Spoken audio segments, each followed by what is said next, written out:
Peace, everyone. Welcome to the Starter Kit Workshop. I am Rochelle Etienne Robinson, accompanied by my husband here, Stan Substantial Robinson. Peace. We thank you all so much for joining us today for our workshop. I know it's Saturday and it's a lot going on, so we appreciate you taking the time to be with us. We have a jam-packed schedule for you, and so we will like to go over as much as we can. We will reserve some time for questions. We highly recommend that you utilize the chat feature. So if you have any questions that you would like addressed, definitely put them in there and we will address all of them at the end. So without further ado, we're going to go ahead and get started. I know folks are still logging in, so we're going to go right into the intro just to give you a little bit of background on who we are, what we're all about, and what we'll be discussing today. All right, so today's agenda is, again, like I said, is jam-packed.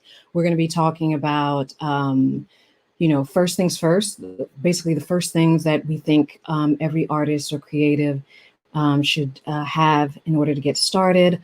After that, we'll talk about social media tips that we found helpful in our practice, as well as what we recommend with our fellow colleagues and friends. We also have a segment where we'll be discussing funding your art. The different ways to gain capital as well as raising funds. But today, the Starter Kit Workshop, how it all came to be, is a workshop catered to creatives as well as creative entrepreneurs.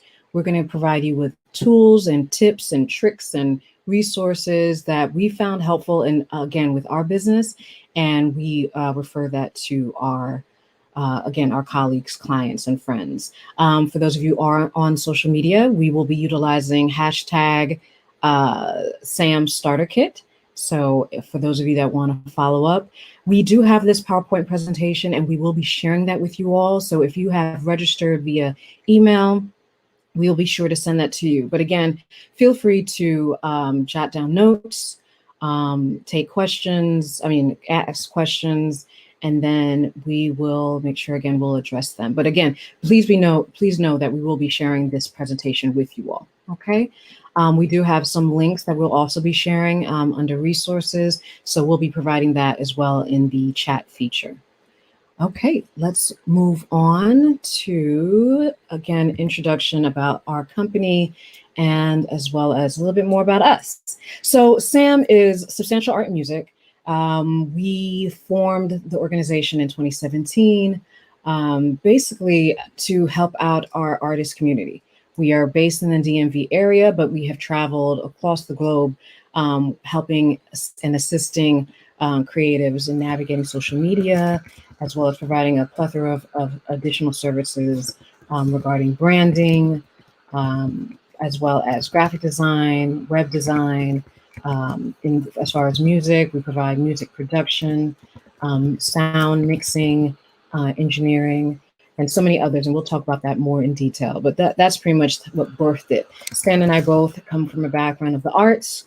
We are both Pratt alums, as well as have worked in education as well in the DMV area. So moving on to a little bit more about us. So we formed, as I mentioned, we formed the business in 2017, primarily out of a need to help what we originally thought was going to be helping out with youth. But we have so many of our friends who are also creatives who are looking for assistance. And so we basically pivoted our business from helping youth to helping, young entrepreneurs, those of all ages.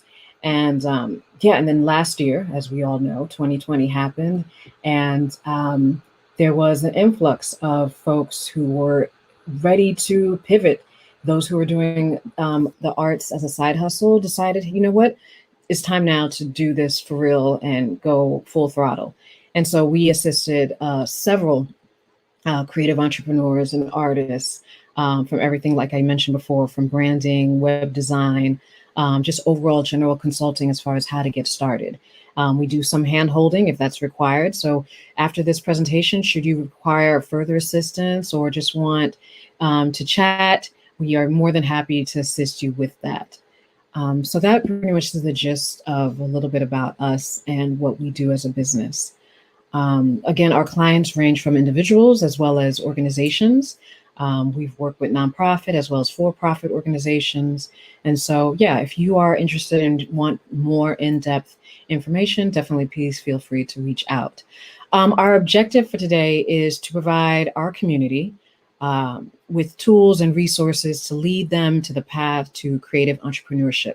My background also consists of as an arts administrator. I worked several years as a grants manager, where I basically helped nonprofit arts organizations navigate the grant process. And so we'll be touching a little bit on that as well for those of you that are interested in starting up your own nonprofit organization or would like to remain as a for-profit organization. So we'll be talking a little bit about that as well. All right. So we, as a couple, as a family, we love quotes. We love anything that motivates, inspires. And I feel like you guys might be the same. And so we have a list of quotes. And what we want you to do right now is to just skim through them and see which one resonates with you the most. And let us know in the chat. You don't have to copy and paste the whole thing, obviously, but just let us know by the author's name which one resonates with you. And Stan, if you want to go ahead and start and let us know which one resonates with you. All right. Cool. And I appreciate, and quick reminder, if you didn't see it before in the chat, please let us know what your area of expertise is, whether you're a visual artist, musician, what you specialize in for networking purposes. So you can build with some of the other people who are here. Maybe someone provides a service that you are in need of, and so you want to take advantage of that, especially if there's people in the room you can build with. So the quote that is my favorite of the quotes here, and it's less about, for me, it's less about inspiration and more just about focus. And that's, I think where most of us probably struggle, or at least a lot of us. So my favorite quote is by Chuck Close. Inspiration is for amateurs. The rest of us just show up and get the work. And so for me, I hear there's a lot of different creatives that I speak to over the years who oftentimes struggle with finding inspiration to create. For me, and it's not that I don't believe other people enjoy creating, but for me, sometimes it's not so much about feeling inspired to create something new, groundbreaking, different. I enjoy creating, period. So even if it's, something kind of basic or just kind of bare bones and not really, fully fleshed out or anything, like I just kind of like going through the process, whether it's me making a beat, connecting with the pads, if I'm drawing or creating some art, like, if I feel like doing it at the moment, I'm going to do it. And I don't necessarily have to draw on some inspiration from somewhere all the time. Like I try to create some type of routine for myself so that every day, I create in some way, shape or form, just so I can, like, that way my process doesn't take as long. Because as a creative entrepreneur, as someone who's doing this as a business, that discipline to be able to just create at the drop of a dime, being able to, or a drop of a hat, that's important. Because, someone might reach out at a time where inspiration is lacking, but you got work to do. If you're going to operate as a business, it's important to remember that. And so in the comments so far, Creative Suitland says that they love the Degas quote. That's what's up. And that's my favorite. I was going to say, so art is not what you see, but it's what you make others see. And I think for me that resonates because, even throughout the process, you're doing it, you're building, you're creating for yourself. But when you're sharing it with others, it's really about what they see or what they get out of it. And so that's the one that resonates with me. For sure. And Joe said that the Chuck Close and Audre Lorde hit home for him. And so the Audre Lorde quote is, "When I dare to be powerful, to use my strength in the service of my vision, then it becomes less and less important whether I am afraid." Yeah, that's powerful. Yeah. All right. So that was just a nice little exercise. Yes, indeed. Get the blood flowing. Stretching. Work it out. All right. So first things first. So this is, again, what we think These are just some tricks of the trade, some lists that we basically we put together that we find that is most important. Again, we're going to start with another quote. And Stan, Yep, the quote says, "People are far more interested in getting attention from an audience than they are in creating something worthy of getting an audience's attention." And I'm sure if you've been paying attention to what's happening in the world or via social media, we see a lot of that. All right. Yeah. And so first things first, you want to master your craft. A lot of times when I talk to people, and some of the people in the room already are masters at their craft, but sometimes you need to remind folks, you should spend as much time developing your skill set as you do marketing it. Make sure you're putting in your 10,000 hours is extremely important. Another thing that you want to remember is branding. I know some of the most talented people in the world, some of which are in the room right now, but a lot of us struggle with branding, like figuring out what the identity for our business is, what colors we want to associate with our company, what fonts we identify with or we feel like best represents our aesthetic. The same thing like for a producer. A producer develops a signature sound over a while, which is oftentimes a reflection of their influences, different techniques that they utilize, so on and so forth. Same thing with visual artists. So it's important that you are able to kind of identify that and be able to articulate that to others, both through our words, but also through visuals, right? And so definitely you want to take time to develop your brand. You want to register your name and or business. Shout out to Stephanie Gale, who's done that, I think last year, So congrats to her. Creating a logo, having a logo is very important, and also making sure that you trademark your name and logo.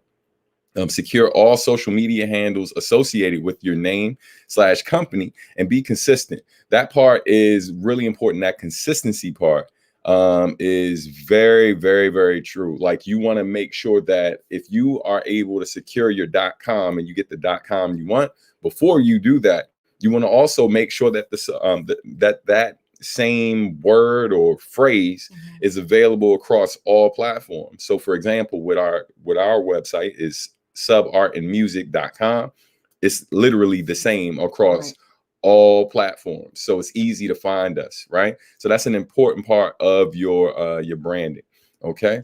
I just wanted to add, so with trademarking, because again, some of these do become pricey, right?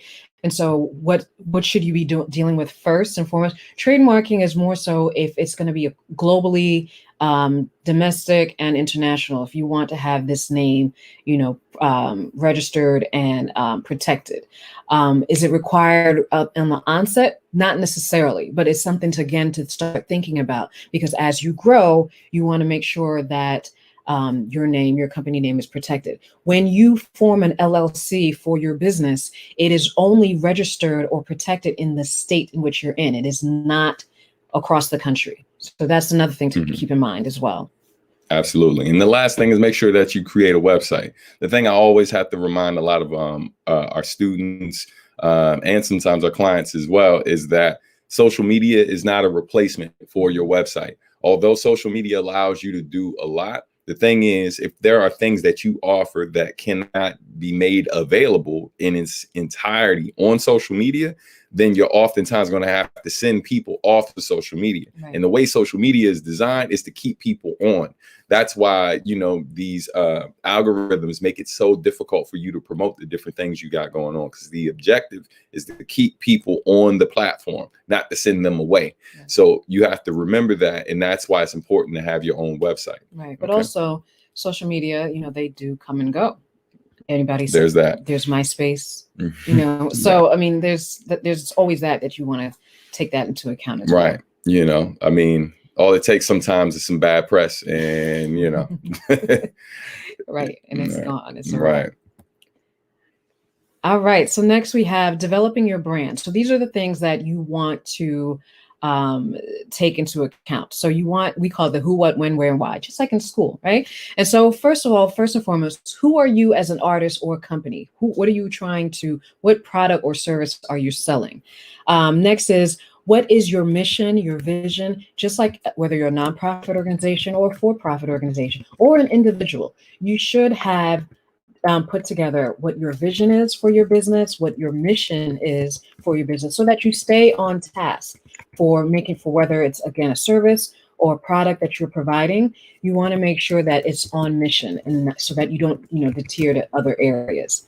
Next is when will, if you do have a project in mind, whether it's a release, whether it's a product that you're putting out, whether it's a visual product, maybe you're doing a painting, you want to establish when will the project be completed, when will it occur, if it's encompassing an event or working around an event. You want to know what your deadline is. You want to create a schedule so that you basically stay on point, because in order to get to point Z, you have to do all the steps in between. You also want to ask yourself, if it is an event, right, where will the project take place? If you are a musician, especially now where people are slowly opening up, and maybe you're beginning to think about tours, maybe you want to just start locally versus internationally or across the country. And so just to start thinking, wrapping your head around that. Why is your project necessary? And I wanted to jump in also, where it can also be online. Yes. So it's not always a physical location. It can be an online destination as well. Absolutely. But it's just mainly, these are just to keep you on point so that you can start thinking about, okay, these are the things that I need to do, and these are the steps that I need to follow. And lastly is, how do you plan to execute the project? Write everything down. I mean, if you're old school like me and you like pen and paper, if you like working with Slack or any of the other apps that are available for keeping people organized, whatever works for you, jot it down, just so that you can think through from beginning to end. So you definitely want to make sure that you're putting all this stuff and start thinking about how you will fund the project. You have to have a budget, just keeping all these things together. Absolutely. And so, just to address certain challenges, one of the things that we try to do is we try to survey the different clients that we work with, and different artists that we're affiliated with. And so when we talked about certain challenges, they talked about naysayers, critics, time management, and ego. And so here's some of the things that some of our associates had to say. So when dealing with naysayers are either obstacles or distractions. If an obstacle, your work ethic and the God of your own understanding will move them out of the way or show you a way around it. If a distraction, that's an internal reflection of your own ego, meaning if they are able to distract you from the goal, that's a you problem. There is some insecurity that allows them to be able to live in your mental space rent-free. They need to be evicted. And in order to do so, you may have to identify some not so good things about your own ego. All right. In terms of dealing with critics, learn from their feedback. There is wisdom. Never be offended or take harsh words personally. There's always something to learn. And also make sure you stay true to your vision. Know that your art is not for everyone. Focus on your audience, those who do appreciate your art. For time management, focus on prioritizing your time, and also commit to a work-life balance. That's very important. All right. Like, one of the things that we struggle with is we definitely developed our own schedule, but there are plenty of times where we kind of just, we call it audible and just kind of go off. We kind of move away from the playbook and start doing something else. And it doesn't take much for that to happen. So it's important to have that discipline to get yourself back on track. In terms of ego, the second I stopped thinking people were blessed to be working with me, and instead I focused on quality customer service at any cost, business had been booming. Again, these are not, most of these aren't our quotes. Most of these are either clients or artists we're affiliated with. So we appreciate all of them for sharing that feedback with us. Right. One thing I will also add is in there, when you talk about critics, is yes, reach out to your friends, family, and even your customers, your target market. But sometimes even within your target market, there might be new people, that might be just as beneficial in providing you with feedback. Because I mean, it's great. You know, friends are going to be like, you know, your diehards are going to be like, yeah, you're doing great. It's wonderful. Wonderful. You want people that are going to be honest with you and give you honest feedback so that you can be better. And then when it is honest, just be prepared. Don't take it personal. Like they, you know, like with the ego, don't take it personal. It's just something to learn from. Absolutely. All right, let's keep it moving. All right, so now we're going to move on to social media tips. Now, understand, right, that there are lots of different ways to approach social media. We're just kind of giving you our opinion in terms of what has been successful for us and what some of the research says. But there are plenty of exceptions to the rules, right? And understand that different platforms work differently. And this is just something quick. We're not going to spend a lot of time on social media because it's constantly changing. All right. All right. So first and foremost, you need to make sure you follow us on social media. You know what I mean? So if you're watching this right now on YouTube or on Facebook and you haven't liked or subscribed to our channel, please do that. You know what I mean? Like, we got you here. There was no way we weren't going to say that, you know. But you can follow us on any of these platforms at Sub, Art, and Music. Okay. All right. So these are just some quick things for social media promotion and just in a checklist form. First things first, going back to what we said before. Yeah, social media is cool. Get a website. Get a website. All right. And also make sure that if you are going to create social media profiles, make sure you create the ones that are relevant to what you're doing. That's very important. You don't necessarily need to lock down every one of them in existence. I am guilty of this. However, I don't necessarily use all of them, right? What I do is I secure them as new things pop up. I go ahead and secure it just in case after doing some research, I decide it's going to be relevant to what I'm doing, because my stage name is substantial. So of course that's going to go pretty quick because it's a real word. So when new ones pop up, I go lock it down, and then I circle back and see if I'm need it based on what I'm doing. Right? I was going to say also, you want to make sure that it's relevant to your target audience. So if you are dealing with primarily, let's say 35 and over, then yes, it probably makes sense to have a Facebook page and maybe an Instagram page. If your target audience are like 13 to 25, then you might want to go with some of the newer ones. So just to keep that in mind as well. But I completely agree. You do not have to do all of them. Right. But if you know that you're creating a lot of video content, and video content is performing extremely well on certain platforms, you want to make sure, bare minimum, you're at least on YouTube, right? And you want to also make sure that you're on TikTok. And also bear in mind that both Facebook and Instagram offer video. And oftentimes those videos, when posted on there, as opposed to you posting a YouTube link there, if you upload it directly to Facebook, it's going to perform better. And also these sites have different criteria, right? Facebook requires, I believe, only 10 seconds for it to count as a view versus YouTube with it being 30. So like, you know, it's not every client or potential partner that you're talking to understands those dynamics, but they do understand, 1,000 views versus 100 views. So it might be easier for you to get 1,000 views on Facebook than it is for you to get 1,000 views on YouTube. So something to keep in mind, right? The other thing is making sure that you have a full bio, but ultimately your short bio, which is going to be 150 characters or less, or 140 characters or less, will be on all of your social media platforms, right? Next up, we have get familiar with your social media analytics. So if we do have a bit of time today, there will be something that I think I forgot to add it to our resources, but I will absolutely make sure we show you today. But you want to write this down, and that's Facebook Creator Studio. And I'm going to put it right here in the chat just so we don't forget. So Facebook Creator Studio, you want to get familiar with that. It allows you to post on post to Facebook from your web browser or your phone, but also it allows you to do the exact same thing for Instagram. And on Instagram, it allows you to schedule posts. So, and most importantly, the reason why I'm bringing it up now is arguably one of the best places to look at all of your analytics for both Facebook and Instagram and be able to see it in full detail without being on your phone, straining your eyes and such. All right. Next up is to create a social media calendar.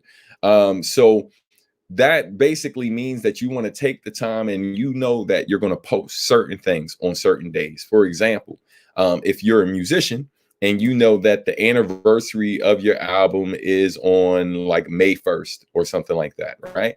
Plug that into your calendar, right? So every year, the same way certain people's birthdays pop up, that it sends you a notification and you know to post that cover art and remind people that, hey, this album or project came out 2 years ago today. And y'all can celebrate that. And you can also help people circle back to that thing and help it continue to earn you some passive income by having people, stream it or whatever they may do. But that is key. And it's not just with that. If you have certain other things that are like related to a certain thing, you have a social holidays, right? Social holidays. For example, my daughter just reminded me the other day was like Anime Day or something like that, and maybe it's National Siblings Day, so on and so forth.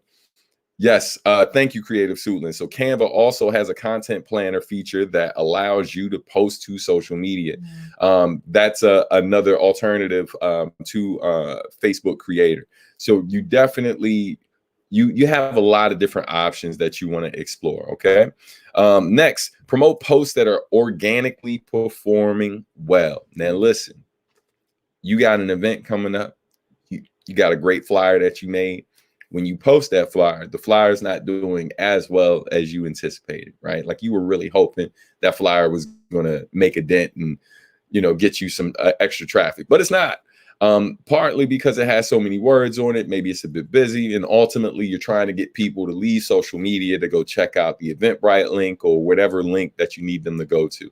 One of the best things that you can do in those cases is not necessarily post a flyer all the time or post a flyer in a carousel. Have multiple images, make the first image anything but the flyer, right? Like if there's a great image of you or someone else who's performing, you want to have that first and then have the image of the flyer be last. So the first thing that they see is a striking image as opposed to the flyer. All right. And then another thing that you can do is also create a video that has a flyer inside of the video, and then make sure that the main cover image of the video is anything but the flyer. Again, a striking image is going to increase the chances of it having more interaction. All right, that's just something to remember. And also, I mean, with flyers, when it's too wordy, the average viewer is not going to read it. So you might as well keep, maybe if you're going to utilize a flyer, the date, the time, and then put all the pertinent information in the description. Just keep it, very simple, easy, and appealing to the eye, because the average person is not going to read all of that anyway. And the only images that have a lot of words on it that typically perform well on social media are quotes, tweets. Sometimes, like if you take a tweet and what you said was like really important, maybe it's relevant to something that's happening in this particular moment. Those sometimes will perform well. But again, it's hit or miss most of the time when it's too much text going on. Next up, you want to also, and just going back, last thing about promote posts that are organically performing well. Nowadays, Facebook will notify you and let you know that, not Facebook, Instagram will let you know this particular post is performing 80% better than your other posts, right? I would typically say, as opposed to the ones that are telling you 80% better, go with the ones that's like 90, 95% better. If it's really performing well or whatever, that means that it's popping up in people's recommendations organically, and that you want to see and do what you can to kind of push it a bit further. And you will only see that pop-up promotion if you are already listed as a business. If you're listed as an individual, you may not, more than likely won't see that. So you want to make sure when you transition from either an individual page to your business, just make sure that you are identified properly. Right. And also keep in mind that Instagram allows you to list yourself either a personal page, a business page, but they also have creator pages as well. So that is so what she said is true for both business pages and creator pages. All right. So also, it's important to remember, like, we exist in the real world, not necessarily online. So finish all outstanding tasks. If you have business that you need to tend to, invoices you need to write, checks that you need to deposit or write, other business that is important to your actual business other than just posting. Handle that business first before the baby from daycare. Picking up the baby from daycare. Don't be on Instagram for like 50, 11 hours and forgetting to pick up the baby. You know, handle real world business before you go down the rabbit hole of social media. All right.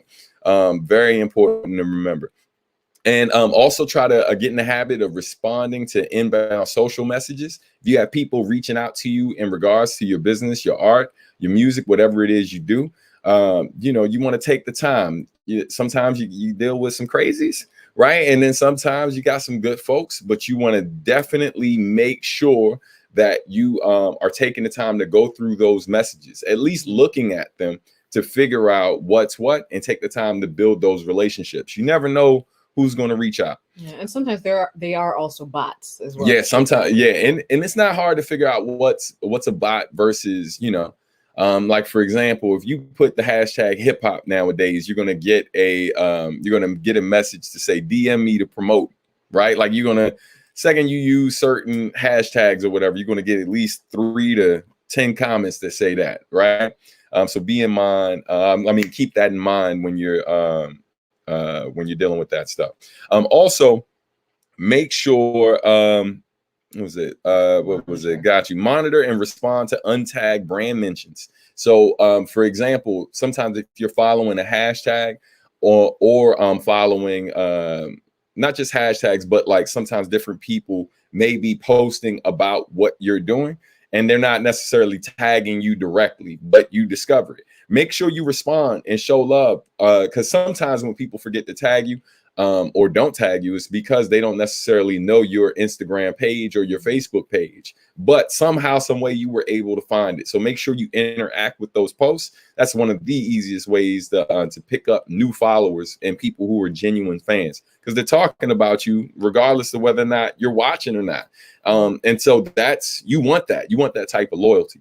And lastly, seek and engage potential customers, right? Following certain hashtags that may be relevant to your business is one of the easiest ways to discover different accounts online that may be talking about things that let you know that they may be interested in some of the services, music, visual art, all of the different things that you offer. So, you know, unfortunately, it is a lot of work, and it requires you to be a little bit of a stalker, just a little creepy, just a little bit of creep, not even full creepy, just creep, right? And so, but you know, this is part of doing business online nowadays, right? This is part of the reason why people develop these different techniques so they can find potential clients. And so you can find a bunch of different ways for you to do this without spending a bunch of money to acquire services to do this for you. Something as simple as following the right hashtags and just paying attention to the audience that you have and some of the people they're dealing with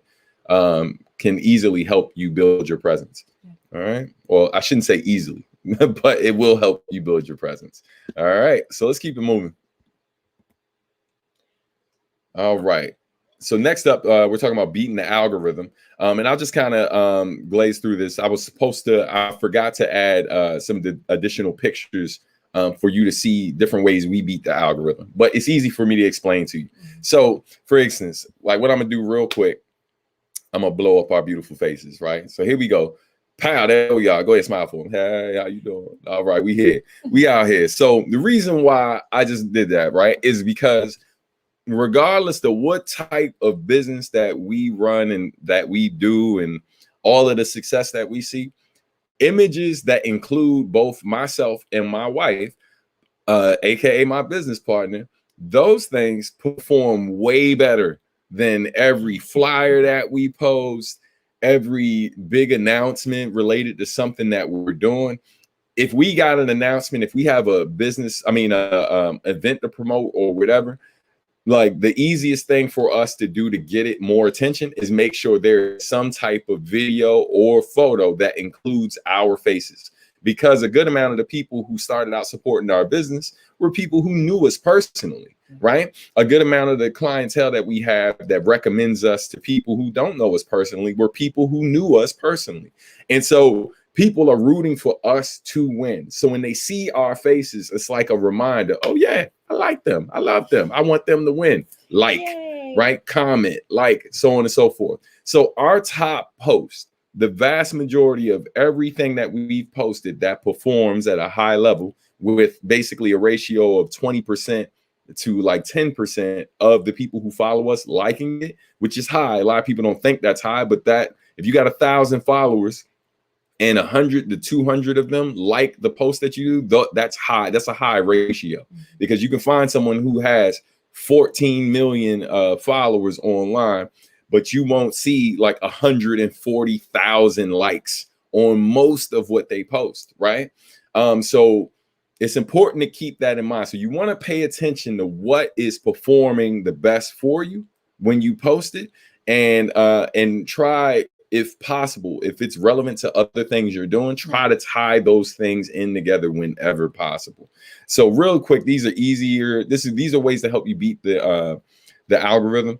Post at optimal times based on global activity and your analytics. So there's a way to go into your analytics for you to be able to see what day, like how much traffic you get on certain days of the week. Again, you can use Facebook Creator Studio to see this information, but it'll tell you how much activity you get on certain days of the week. And it'll also tell you what time of day that people are most active on your account. Again, if we have time toward the end, I'll go in and show you all that.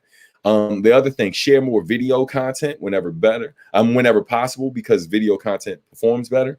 Drive discussions with your posts. Try to ask questions that are going to get people engaged in the comments, because the more they come back to that post to engage with other people, it's going to make it more visible to other folks. All right. Encourage your team / collaborators, employees, etc., to share your content.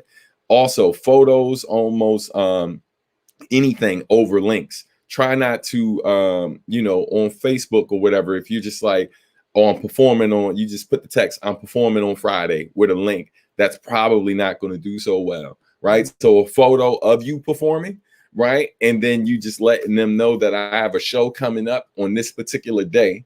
And then people ask in the comments, hey, I'm trying to see it. Where's the link for, or where can I see it at? And then in the comments in Facebook, you can post the link. No problem. And same thing for visual artists as well. If you're a visual artist, people love seeing you at work, like creating in the process, so make sure to include that as well. Yeah, you don't always have to post the final product. Yeah. All right. And each post should be unique. Don't be one of these people that because you have an event coming up, you're posting the same flyer over and over and over again. That's one of the worst things that you can do for your account. All right. And then a lot of the strategies for Instagram are the same. Better photo quality for Instagram. The better the photo is, the better it performs a lot of times. Share more video content. Video content does extremely well on Instagram. Share to your stories frequently. Go live often. Write stronger captions. Use hashtags. And for whatever reason, I forgot to put it in here. Reels do extremely well. Anytime they introduce something new, a new feature, they want people to utilize it. So if they introduce something new and you get the announcement, test it out, try to get to using it as quick as possible. It'll probably get you more attention than the normal stuff you're posting.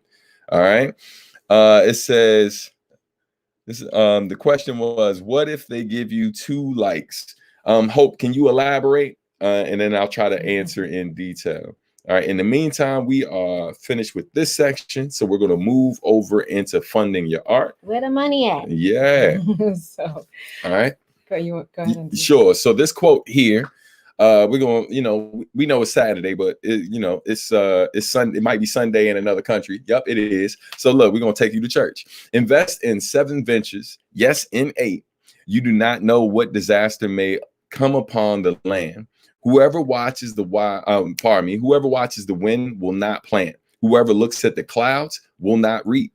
Sow your seed in the morning, and at evening, let your hands not be idle, for you do not know which will succeed, whether this or that, or whether both will do equally well. All right. And so that right there, that scripture, listen, I feel like when you look at what happened, what we're still in technically, right? Like this is so true. Like a good amount of the clients that came to us last year were people who were directly affected by the pandemic. and really were questioning what to do, right? Like trying to figure out like which way to pivot. It's people who had jobs and were working for companies, but were really concerned with how that was going to pan out. Came to us in a rush trying to figure out like how to get everything in place for the business that they were doing on their own. And so it's possible for you to kind of make plans and plant seeds in different places and give them enough attention so that they can continue to grow. And then when something gets to the point that you can take that thing and like really kind of focus more of your energy and use that to provide for you and the people you care about, like it's one of the best feelings ever. I mean, how we interpret this scripture, which is in Ecclesiastes, is basically diversify your funding stream. Don't put all your eggs in one basket. Because as clearly as so many people experienced last year, where you did everything right, you went to college, found the job, got the house, did all these things, and then you lost the job. Now what? And so, you know, whether you are into stocks or whether you have a side hustle, whether you have a full-time job and a part-time or in school, you know, doing all these investments in different areas so that, you know, God forbid something does happen, like what we just experienced, you are better prepared. It doesn't have to be as severe as what we experienced last year. It could be something more minor, but you just want to prepare. You don't want to put everything that you hold dear in one situation. And so we're going to talk about money and how we typically fund our art, right? So most of the time, most of us will either fund it through, you know, a lot of us, we have a full-time or a part-time job, or we'll take on a second job to finance either that trip or project or supplies, whatever. Some people will also ask friends and family, which may or may not be a good thing all the time. Passive income, either through a side hustle that you do. All these are legal ways of funding. We're going to focus on that. I just want a disclaimer. Also, you have also fans through fans or patrons or Patreon, which we'll talk a little bit about that. There's also crowdfunding. There's investors. And there's also grants. And so we're going to touch base on a lot of those today. Absolutely. Let's keep it moving. Okay. All right. So the first one is side hustle, passive income. So what is a side hustle? Side hustle is anything that you do to earn money outside of your day job. However, in order to be successful, you must be professional. Keyword, professional. Treat your side business as a true business. You must deliver on value regarding your product or service. If you want to charge a certain amount of money for a product or service, you have to come through and be professional. That means, how do you be professional? When you talk or when you communicate with your client, that you're professional at all times. It's not, even if this is someone that is your friend or an associate, you still want to maintain a level of professionalism. You also want to, let's see, what can you do to earn money? So you can either sell or market your service using Fiverr.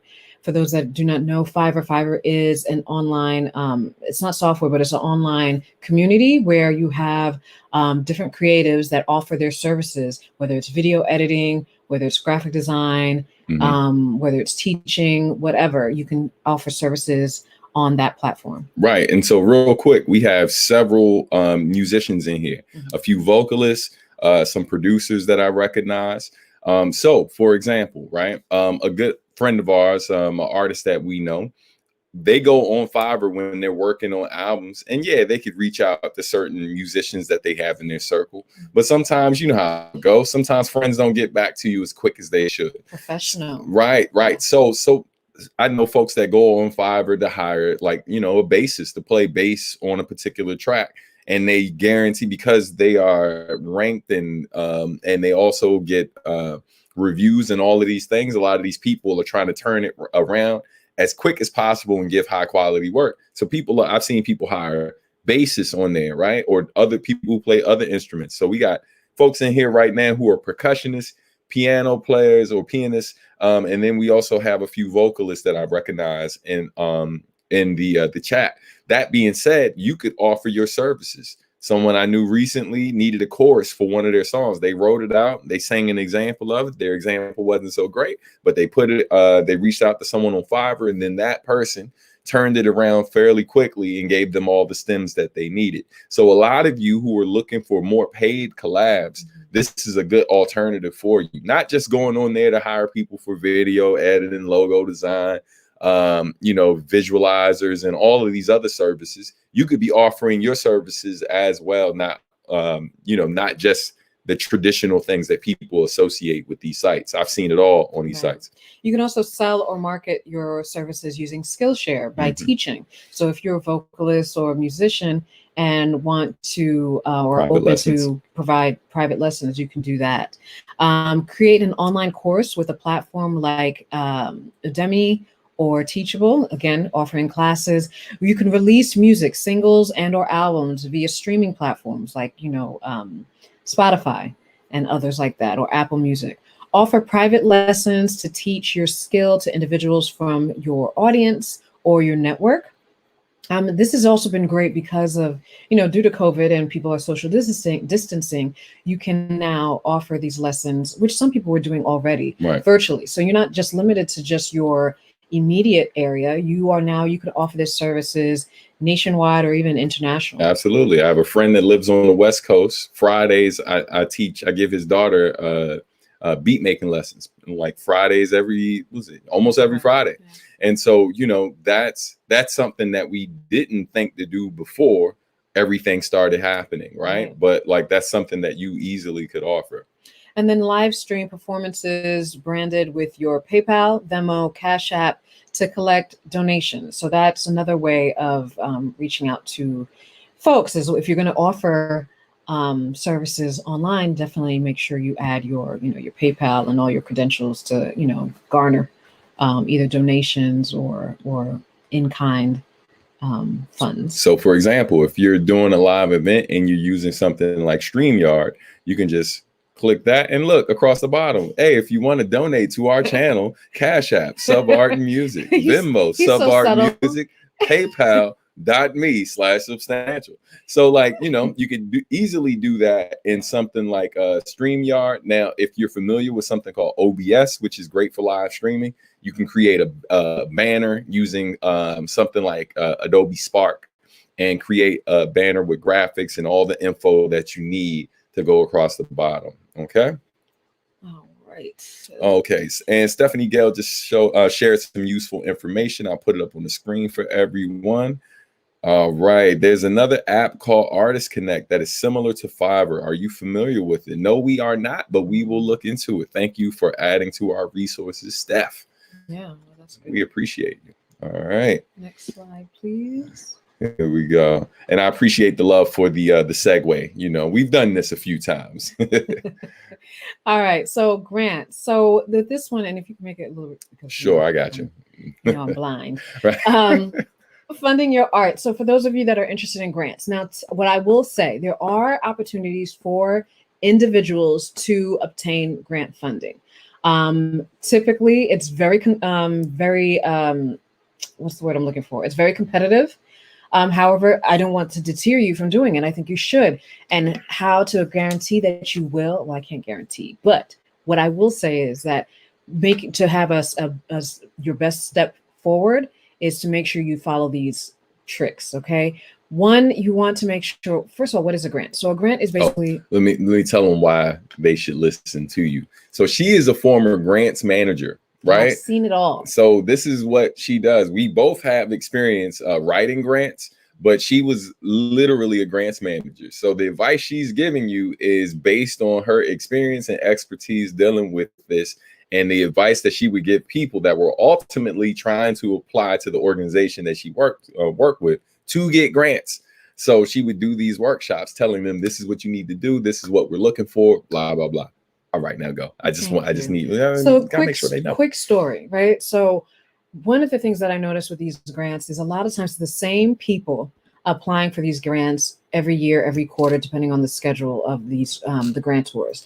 And what I was noticing is that a lot of new people were not privy to a lot of this information, and so I took it upon myself to make sure to share this knowledge with the masses, because I think that, there's a lot of folks that are just not getting it because they don't know about it. Right. And so but at the same time, for those who do learn about it, they still may not get the grant because they have not done the work ahead of time and they haven't done the research. And so here are some tricks and some resources to help you have a very strong application. First and foremost, a grant is one of many different forms of financial assistance that does not need to be paid back. It is a gift. That part. However, even though it's free, right, you still have to put in some elbow grease. You still have to put in some work. And you still may have to do what's called, depending on the grant, sometimes they do require you to submit a final report, but it's not some long, extensive thing, but you still have to, make sure you dot your I's and cross your T's. And so where to look. So depending on where you live, right, the first thing you want to check out is your state, city, or local government, corporations, foundations, and even individuals. A lot of foundations, you'll hear foundations, they usually provide grants, or what they do is they provide grant funding to organizations who then re-grant those funds. But yeah, start first with your local government, your city, your county, and your state, particularly for artists. Next, you want to do is how do you apply? So if you're applying as a company or a nonprofit organization, you can go to their website. A lot of them do list their websites, how to apply. A lot of them have grants at different periods of time. Most nonprofit organizations work what's called on a fiscal calendar, where it may be June 30th of the current year or July 1st of the current year to June 30th of the following year. And so a lot of times they'll submit, they'll announce that they have funding either quarterly or annually. So you just want to be on the lookout for that. Tip, when applying, work from a separate document. So a lot of times with a lot of organizations have now moved away from paper applications to digital, right, or online.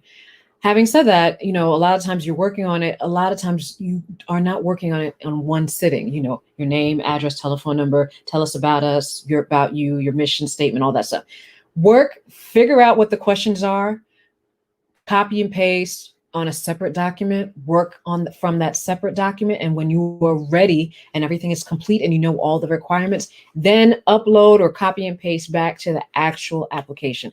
I cannot stress this enough. How many people have started an application, walked away, went to have lunch or dinner, came back, and stuff happens. Either the computer crash, the battery died, maybe you hit submit by accident, and now you have an incomplete application and you can't submit. So again, highly, highly recommend working from a separate document.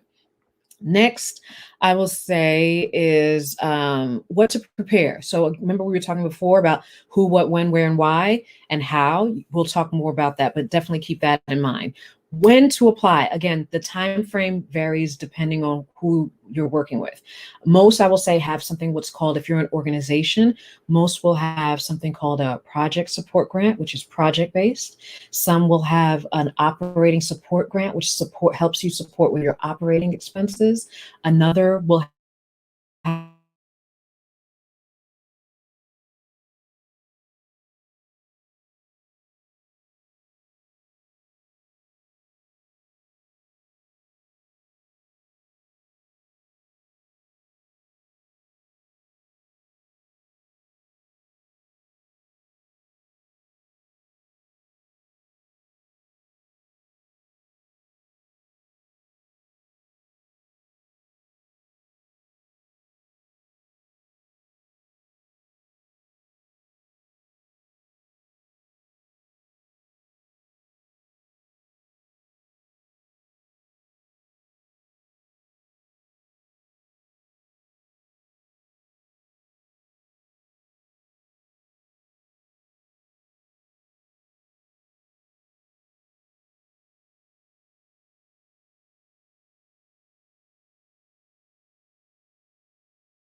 Okay, and we're back. Hey, sorry guys. about that, y'all. They look, we out here giving y'all gems. See? They won't let us be great.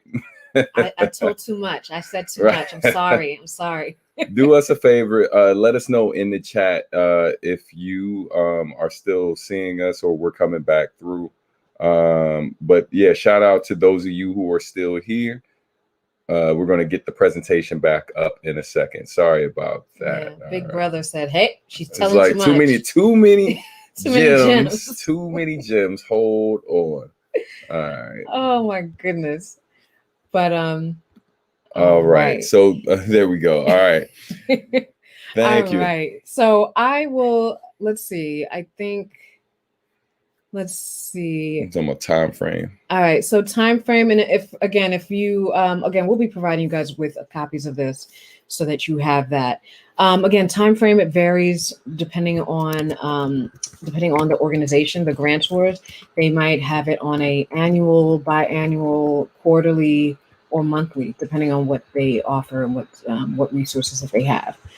So just to keep that in mind, but definitely the first thing you want to do is identify the various arts organizations in your area, and then looking on their website when the various grants that are available to you and when the deadlines are. And then typically who gets funded are applications or applicants that exhibit an individual human benefit or social benefit. So with individual artist programs, there are typically, they just want to award you based on your merit, based on, your exhibitions that you've had, your performances that you've had, basically on your resume. It's based on merit. Some organizations may, base it on the impact. Maybe you are providing services to, those who are at risk, maybe military families or young children or at-risk youth. So if you're doing a project that caters to a marginalized group, those are the type of grants that typically get awarded. So just to be on the lookout for that. And again, you remember what we were talking about earlier about being mission-based. If you don't do stuff like that already, then don't try to do it now because you won't be successful. But if it's something that you're already doing then yeah, definitely you can sort of market that. Why should you apply for grant? Easy funding. You want funding. And also it provides you with access to a network and resources. This is where you get to find out different artists and different arts organizations where you might even be able to collaborate with and network and find out how folks can work together, and also to be an advocate for the arts. Because for those of you, we're old enough to remember with the last administration where unfortunately the arts ends up always being somehow on the chopping block when it comes to funding. And so typically what happens is the federal government will grant funding to what's called the NEA, the National Endowment for the Arts. National Endowment of the Arts then provides funding to nonprofit organizations nationwide. From there, arts organizations from that particular state, county, city then apply to those government agencies for funding. If NEA no longer receives funding from the government, then it's a domino effect that affects everyone. And so, I highly recommend being an advocate, learning about what's happening in your community specifically, so that you can be more aware and also support those initiatives. Okay, sure. Moving on. All right, here's your grant to-do list. I told you I was going to provide you with some gems, right? So the first thing you want to do is you want to begin prepping your tax ID, your EIN or your DUNS number, tax information, proof of residency. These are things that they're going to require from you. So tax ID is free. You go through the irs.gov and you obtain your tax ID number for either your business or for yourself.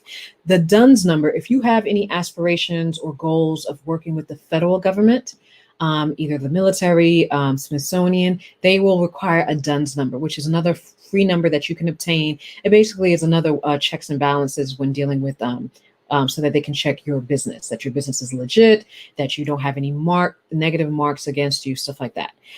Tax information. File your taxes annually. Make sure you save that information because they may, depending on the grant that you're applying for, may require to find out what your funds are. And then proof of residency. A lot of folks, if you're applying, let's say you're in New York City, and they want to show in they want to ensure that you live within the 5 boroughs and are not in Long Island. And so how do you show proof of residency? Usually your utility bill that reflects a 12-month period. And so keep that, or regularly, have that either through your email. So when that time comes that they do ask you for your residency, you have that. Prepare a digital portfolio. So as you are creating, whether it's audio or visual, keep either in a Dropbox or Google Drive. Start creating what's called a digital portfolio of your strongest work, and so that way, when the time does come, you already have that stuff ready. You want to, if you're a visual artist, any art that has been exhibited or sold, where you still have the digital files of, you can have that. If you're if you're a vocalist or musician, definitely have audio files. And it doesn't have to be, it doesn't have to be a whole long thing. I mean, bare minimum 3 minutes to 5 minutes. If it's longer than that, a lot of folks aren't listening to it anyway, but it's basically samples so that people can have an idea of who you are as an artist. Typically, how many pieces should you have? For those of you who attended art school, 10 to 12 strong of your strongest pieces. For audio, maybe up to 5 to 8 strong audio files. And if you're a multi-disciplinarian, showing again your best work. You want to prepare a narrative of your story. It's in addition to your bio. So your bio is, your mission statement, who you are.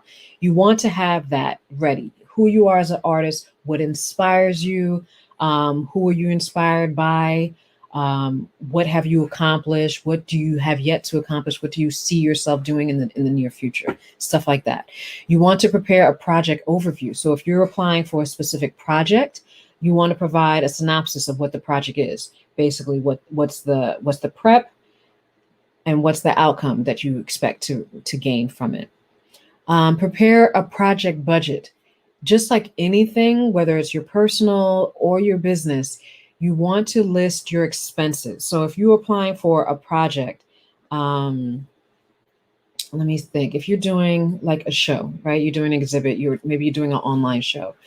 You want to start thinking about your costs, right? So you need equipment, lighting equipment, sound, audio. How much does all this stuff cost? And even if you already purchased it, it's still something that you're utilizing. So you want to list that so you can recoup some of that funds that you put in.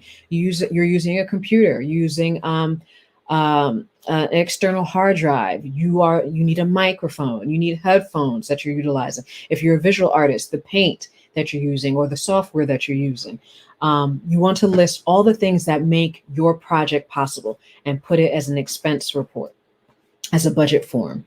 Collect data. So for instance, if you are a person who has exhibited before or has done a show, you want to start get in the habit of surveying your audience. How do they like and it doesn't have to be something long-winded. It could be 5 questions, but you want to be able to get demographics, like where the people are from. If they are comfortable talking about race, they can identify their race. You definitely want to obtain their age. There's certain data that you want to start getting in the practice of collecting, because they want to know who is your target audience. You can't just say, oh, single people 18 to 25. How do you know that? So you want to be more on purpose with some of the information that you're intentional. Thank you. That's the word I want to say. You want to be more intentional with your data and with your information that you're collecting from folks. So definitely start getting in the habit of doing that. And it doesn't have to be all the time, but definitely for significant events or exhibits, you want to start getting the habit of doing that. And you can do that with even with Eventbrite, because certain information you're collecting, and so you can utilize that. Where are we? And when you finish, we have a great question. Okay. So yeah, and then also there's something called quantitative versus qualitative data. So quantitative data, right? Quantity. So how many people attended your show? How many people were engaged? How many people saw your video? Okay, so that's quantitative data. And then qualitative data. How did it make them feel? What did they get out of it? What did they learn? So that's qualitative data. Okay, so you want to make sure you're starting to collect those 2 things. Prepare a marketing and communications plan. So you're not going to, gone are the days where you're just saying, oh, I'll just promote on social media. Social media is huge. So are you utilizing YouTube? Are you utilizing Twitter? Are you utilizing Instagram, Facebook? Which one is it? So be specific with that. And how are you boosting any of your marketing? How frequently are you promoting your event or exhibition? So you want to make sure that you provide very specific data for that. Create a work plan. So a work plan is beautiful. It's basically a to-do list, right? Where you're listing the task at hand, the responsible party, which is you, or if you have a team, so you can identify who's responsible for what, start date, end date, status, all right, complete, pending, haven't started yet, and then any notes. And so usually it's just a spreadsheet that you're utilizing. It's great for you personally, but also to show in good faith that you have this idea planned out. So when you go to grantors and be like, look, this is what I'm doing. This is how I plan to execute it. Next, we have research grants specific to your medium. There are grants that are specific for dancers, choreographers, their creative writing, film, new media, music performance, music composition, theater performance, visual arts. There are some people that it's all together, but there are some groups and some grantors that are specific to a medium. And then last, which I mentioned before, is to be active in the arts community. You want people to know you. You want to gain an audience. Definitely start by reaching out to your local arts community and finding out who they are so they can know more about you. And that's the easiest way to get familiar with these opportunities and to find them. Like if you're out and about and you're spending more time with folks, and, a lot of us get the invitation to come to certain things, when the world was more open, obviously, but we see things posted or we hear about these things and we don't always show up. But that's one of the easiest ways of finding more opportunities in your arts community when you get those invites, especially if you're not a person that's actively seeking this information. Right. And you said we have a question? Yes, we did. So Malcolm Jackson wants to know, he's like, which would be more preferable for a portfolio, recent works or well-known / more successful works? So actually a combination. So typically folks want to see within the last 3 years. But if you have something that received, critical acclaim, you received awards for, then you want to include that as well. But typically they want to see more recent works. But again, if there's anything that's very significant, you definitely want to include that. And if you have any press clippings, even better. Mm-hmm. Any press clippings, articles written about it, or if it was on local news stations, include links to that as well. Absolutely. Right. All right. So let's keep it going. All right. So now we're going to switch it up and we're going to talk about crowdfunding. All right. So basically, for those of you who don't know what crowdfunding is, think of sites like Kickstarter, think of Indiegogo, GoFundMe. It's basically a way of funding a particular goal or funding your business, your art, or whatever you choose to fund by getting multiple different people in your network, as many people as possible to put up small amounts, right? So anywhere from $1 to $20.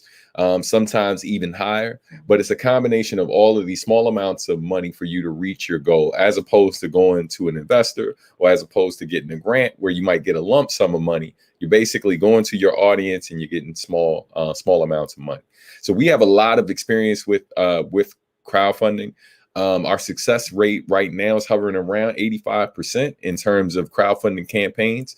We've helped clients raise over $400,000. And for our company and as individuals, we've raised over $40,000 for ourselves. So yeah, we have a lot of experience. Our experience mainly deals with reward-based crowdfunding and donor-based crowdfunding. So a lot of people know about reward-based crowdfunding because of what I mentioned before, which is Kickstarter and Indiegogo. And then a lot of people also know about donor-based through GoFundMe, charitable and similar ones. But most people aren't aware of equity-based crowdfunding, right? Where basically people have the opportunity. You can basically find like smaller investors to basically help you raise money for your business, and in turn they get a small piece of your business. So they do have sites that allow you to do that. They also have debt-based crowdfunding. So think of crowdfunding if it was a credit card, but with a better interest rate. And that's debt-based crowdfunding. All right. So yeah, let's keep it moving. So these are some of the many sites that that exist around crowdfunding. For reward-based, we have Kickstarter, which is probably the biggest and the one that most people are familiar with. Indiegogo, I like to call the OG because they actually were the first crowdfunding company to exist, and they were introduced at the Sundance Film Festival. That's why you see a lot of films and stuff on Indiegogo. People also are familiar with Patreon. Patreon is great because it works like a subscription-based model, but it also allows you to create goals and fund different projects that you have going on. There's a site called Crates that specifically deals with vinyl records. It allows you to crowdfund vinyl records, which leads me to Bandcamp. Most people don't consider Bandcamp a crowdfunding site, but newsflash, they recently started allowing you to crowdfund vinyl on Kickstarter. Funny thing is, we were listing them as a part of our crowdfunding section because of the fact that they also work like Patreon with a subscription-based model as well. Again, most people aren't even aware that you can do all of this with Bandcamp, but newsflash, you can't. Then there's Eulalie, which is another site. There's Seed and Spark, Bonfire, Teespring, and Nifty Campaigns are some of the reward-based crowdfunding sites. For donor-based, we got GoFundMe, CrowdRise, UCaring, Razoo, Give, and Charitable. Equity-based, these are the two sections, equity-based and debt-based, the ones that most people aren't familiar with. But you can check out Rocket Hub, Crowdfunder, AngelList, Crowdcube, Go Get Funding, Fundable, Fundly. And then for debt-based, finally, we have Lending Club, AngelList, and Funding Circle. If you have questions, please do not hesitate to put them in the chat. We will definitely take care of it, but let's keep it moving. All right, so real quick, this is just showing you categories of investment to basically how people spend their money on these sites and where they invest in. So again, talking about Indiegogo, remember I mentioned that they were introduced by the Sundance Film Festival. 45% of the people who contribute to campaigns on Indiegogo are putting it toward films and video, right? While on Kickstarter is 26%. So on both of those sites, funding for film and video is the lion's share of the money that comes in. All right, let's make this a little bigger. So also, if you are a musician, roughly 22% of the people who contribute on Kickstarter are putting up for music. They actually have a section dedicated to vinyl now on Kickstarter as well. And they were working with Crates at one point in time, and that's how I first discovered them. And then on Indiegogo, it says 4%, but my 2 got cut off. But it's actually 24% of the people on Indiegogo are putting money towards music. Our company's called Substantial Art and Music, so that's why I had to do that. All right, but also if you're someone who's developing a game, more people are putting money towards game developers on Kickstarter than they are Indiegogo. So this is what you want to consider before you jump into one of these sites. Like, who's spending more money on what and where, right? So something to consider before you start these campaigns. Okay, let's jump into the next one. And also, because it's Kickstarter that for those that aren't familiar. So with Kickstarter, these are pledges. So the money is raised, but the money is not taken out right away. So that's something to just make sure that you're letting your clients and she's being nice. Let me say it like this. If your goal is to raise $1,000, right, and on your final day, you get the $999, and then the campaign ends, you get no money for Kickstarter. No money, right? So that means if you only got a little bit of money left, you need to go ahead and contribute to your own campaign to make it so happen. You can get all that money. So that means if your goal was to raise $1,000 and you're $100 short, borrow $100 for somebody real quick so you can go ahead and get the rest of that $900. You understand? Because then you can pay them back from that, right? But like, that's something to keep in mind. Indiegogo, on the other hand, gives you an option that allows you to walk away with something if you have any doubts going in, that you'll be able to raise the full amount. The first time I tried crowdfunding on my own, I used Indiegogo because I had never done it before. And so we didn't know if we were going to be able to raise $5,000, and we reached our goal. The next time that we did it, we went with Kickstarter, and our goal was to raise $8,000, and we raised like I think 16,000 plus on Kickstarter and several thousand off of Kickstarter for that same campaign. So I mean, you have to know your audience. You have to be engaged with your audience. And here's some recommendations that help you do this successfully. So first and foremost, you want to make sure that you survey your potential backers, right? Whether you go on live and you just chat with some of your audience, some of your friends and family, and ask them like if they're willing to contribute to a campaign if you started it, and then let them know what you have in mind. But most importantly, you want to ask them what they would like, right? Like tell them what you're planning to do, but figure out what they would like, because the things that they would like from you are the things that they ultimately are more willing to spend money on. Okay. Now, also consider doing a live event to launch and promote this campaign. Live events can be an online event. And then obviously, as we start to open up even more and it's safe for folks to be at physical gatherings with a lot of us there, then you can have a physical location for this live event launch. So for example, one of the successful campaigns that I had the privilege of being a part of was to raise money for a particular video game. And when they launched it, it was the same weekend that they were at something called MagFest, which is Music and Gaming Festival that used to happen here in the DMV. And they had a big banner up. So every time someone walked by their table to test out their game, they also saw that they had the campaign going. They had something that they could scan real quick. Creative Suitland did the exact same thing when we were working with them on their campaign at one of their events. And so it's just a great way to help people find your campaign and contribute. All right, let's keep it moving. One thing that I suggest to a lot of people in order to promote their event, or not their event, but their crowdfunding campaign, is to publicly thank your backers in real time. So you give folks heads up that you're willing to thank those who are contributing to the campaign if they give their social media information, right? So when they do that, I follow them or like friend them if they're on Facebook or something like that. And then I basically go and publicly thank them. And when I thank them, if it's on Twitter, I include a link.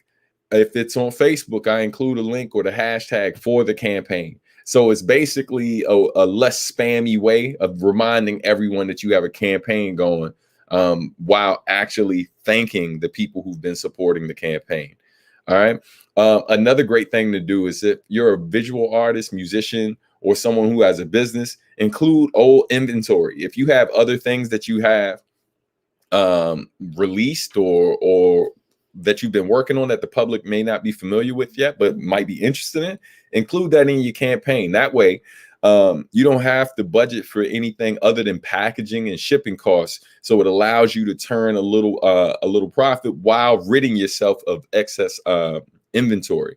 All right. The other advice that we give is to add another 15 to 20% on top of your budget to cover the platform fees and most importantly, failed backers, right? Or failed pledges from backers. In other words, if someone pledges at the top of the month that they're willing to give $100 to your campaign, but the card that they use expires next month, right? Then when Kickstarter goes to take that funding, they're not going to be able to get the money because the card has expired. Now, that doesn't happen all the time, but to be frank, every time I've done a campaign, there's at least anywhere from 1 to 5 people whose contribution can't be collected, either because they don't have the money in their account at the time that Kickstarter or Indiegogo pulled it, or because the card expired. And a lot of times when Kickstarter and Indiegogo sends these messages out to people to let them know that they need to fix their card information, people don't always reply because oftentimes that stuff goes to their spam folder. So that's something to budget for and keep in mind when you're doing this. Some other recommendations we give, whatever the total number of people in your network, family, friends, colleagues, fans, etc., is, only expect 5 to 10%, and that's us being super nice, Right. us being super nice, only expect about 5% of them to contribute, right? Or less. On average, the bulk of most campaign backers contribute between $10 to $75, which averages out to just under $45. With that and a network of 1,000 people, if 5% of them contribute an average of $45, you'd raise $2,250 in theory, or $4,500 if 10% of them contribute. Now, again, 5%, 10% is us being nice. But I've seen it done. We've seen it done plenty of times. And there are sometimes people in your network who ball it a little bit. Sometimes some of your folks holding a little something extra and you don't even know. And they come through and support your campaign, and they're willing to kind of contribute in a way greater than you ever imagined. And we've definitely seen it happen time and time again. And we're grateful for those folks, all of the supporters. Lastly, the better your rewards, the better your options, the better chances, right? The better your chances. Put a lot of thought into your rewards and be sure to give people what they want, not just what you want to give them, right? I mean, of course, tell them what you want to give them, but make sure you're asking them what they want, because you're asking them for their money. So keep that in mind.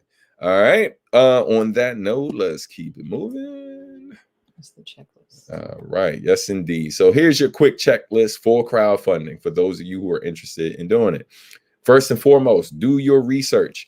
I know you might feel like you're the only person ever to do this thing that you're doing. You're not, right? If you're a musician, you're not the first musician to drop an album, and you're definitely not the first musician to crowdfund that album. So what you want to make sure that you do is look at other people's pages, not just the ones that were successful, but most importantly, the ones that failed, and figure out what you can learn from those campaigns and what to include in yours and what to maybe not include in yours as well. Write your story. A lot of this is very similar to grant writing, right? You need to figure out what your story is. Write a compelling story, because, you know, some people are going to watch the video. Others are going to actually take the time to read through everything. And transparency is key too. I didn't write that on there, but transparency is key. When you're writing your story, if you know what the budget is, because you don't want to just ask for $10,000 and then not explain to them why you need $10,000, right? Be transparent. If it costs you $5,000 to manufacture one part of it, and then you're using another portion of that for promotion, using another portion of that to for shipping, and you know, and a whole lot of other things, transparency is key. You want to tell them all of that. All right. Then also create task schedule and calendar, very similar to what we've been telling you throughout for everything we've been talking about. Organization is key. Use the right tools and services. A lot of the tools and services that we've talked about to help you check out your analytics and then help you post to these different sites, and some of the resources that we're going to mention after this, all are useful in helping you develop and support this campaign. Build your team. If this is a project that is a collaboration with multiple people, you want to take time to talk to everyone. For example, a lot of folks know that I work with Marcus D. When we've done our campaigns, a lot of times we're in different parts of the world pushing the same campaign.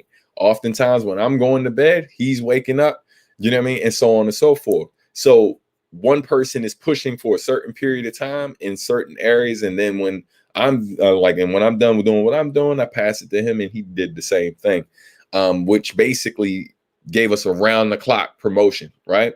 And so working with your team to figure out where they're strong, what their strong suit is and where they can be useful. Okay. Also link with influencers. Everybody knows someone who has influence on some type of platform or amongst some group of people. You want to speak to them and see if they're interested in your campaign and if they're willing to support your campaign. So definitely let folks know in your circle before you launch the campaign, and see who's willing to kind of lend some support, post about it, and maybe reach out to some platforms that would be interested. All right. Also take advantage of social media. As I mentioned before, thanking people publicly.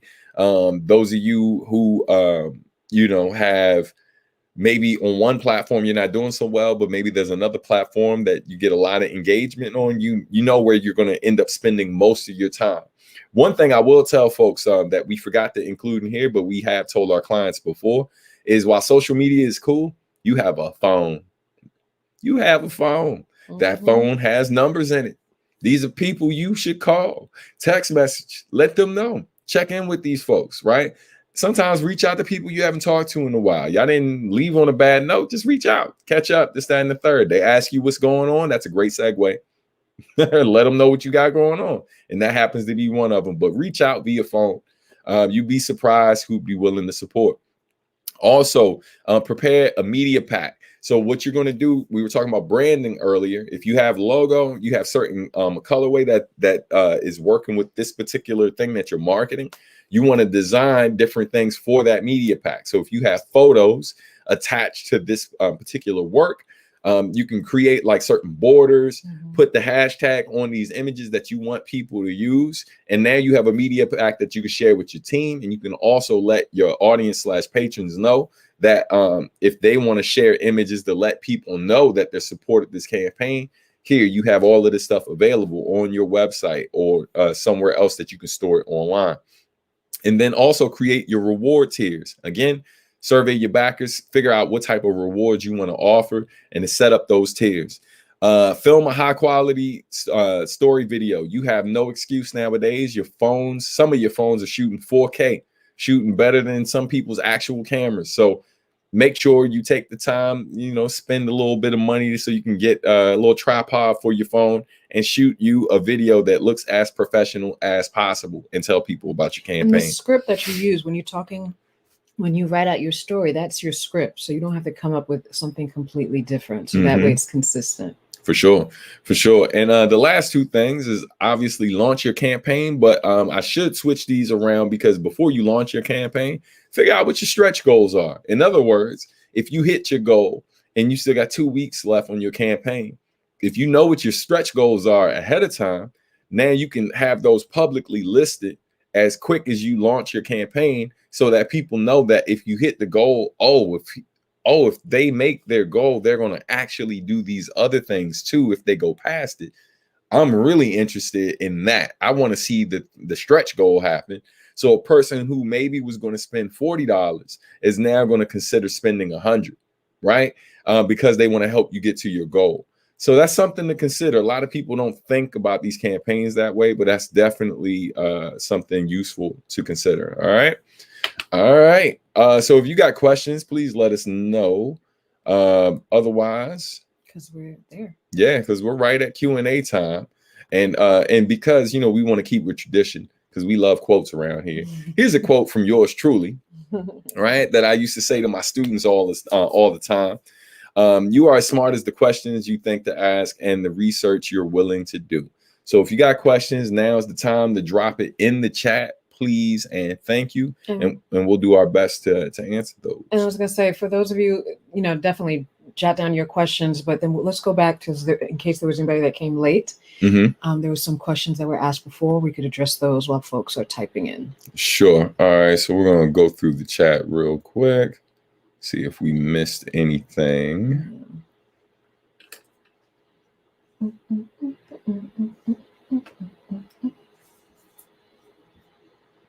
right. All right. One question that Jorge Sanz, I'm not sure if I'm saying your or Sanez, or I'm gonna stop butchering your last name. I'm sorry. Jorge, I got your first name. So Jorge had asked about, as a producer, can you register your name as an LLC?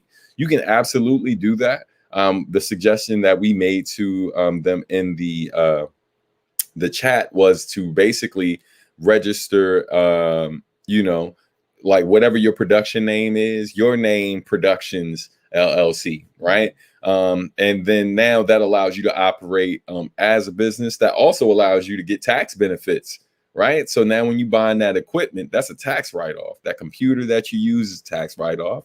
Camera that you do your live streams with, tax write-off. Lighting, tax write-off. If you're going to a place where you have to present your music live, right? Make sure you keep track of your mileage, right? And the gas that you're putting in your car. Mills up to a certain point or whatever when you're out, like basically when you're let's say you're speaking somewhere and it's related to your production, and while you're out or whatever, there's like a business dinner or something like that, that's a tax write-off. Go ahead. We highly recommend that you seek the advice of a professional tax preparer. That. I will say, with the concern with having your name, although you can do it, when you formalize a LLC, it's limited liability. So you want to make, it's basically keeping your personal assets separate from your business assets. Right. When your name is your business, heaven forbid, there's a legal issue. Since your name is affiliated with it, then folks can potentially come for your personal assets as well. So that's something that you want to consider. You may want to just do further research, but that's just something to think about. Yeah, for sure. When having your name associated as your business. Yeah. And so if there are no questions and no other questions, then we're going to go ahead and keep it moving, because we do have remember I said let's keep going back through the chat in case there was anybody that came in later. I think we covered most of the questions. All right. Yeah, because we got them. Okay. And we appreciate the love. Thank you so much. Thank you, staff. Jorge, you're definitely welcome. It's our pleasure. All right, another question. Here we go. All right. So the question is, what are your thoughts on S Corp as opposed to LLC for audio services? That's a great question. We're more familiar with the LLC side of things than we are S Corp. So that's something we'd have to do some research on. We could probably ask around some of the folks in our network and see if we can get more detail. But honestly, we don't have any experience with operating as an S Corp. So we'd have to talk to some of our clientele and other people in our network to see if any of them operate as. Yeah, because if it depends. If you're a one man woman army, then LLC tends to be the one that folks tend to lean more towards. If you have it really is about setting up a board of trustees, and it's just more involved. So a lot of times people will start out as an LLC, and as their company grows will then transition. But definitely do your homework. We utilized LegalZoom, which is a great resource for businesses, for developing your business, and they make it really simple to as far as answering any questions that you might have. Yeah. So next question is nonprofit versus for-profit entities. Are there any differences with regards to grants and funding? Absolutely. So yes, there is. So typically for-profit organizations are not usually eligible. I'm not saying never, but usually they're not eligible for funding, because you're for profit. You can essentially provide your service or product directly to the to your customer base. Whereas nonprofits, essentially, not to say that nonprofits do not make money, because they do. They usually are raising funds, and so and therefore are also eligible for to apply for grants. There are some rare cases where you'll see some smaller grants that are available to for-profit folks. It's usually individual artists and stuff like those type of grants.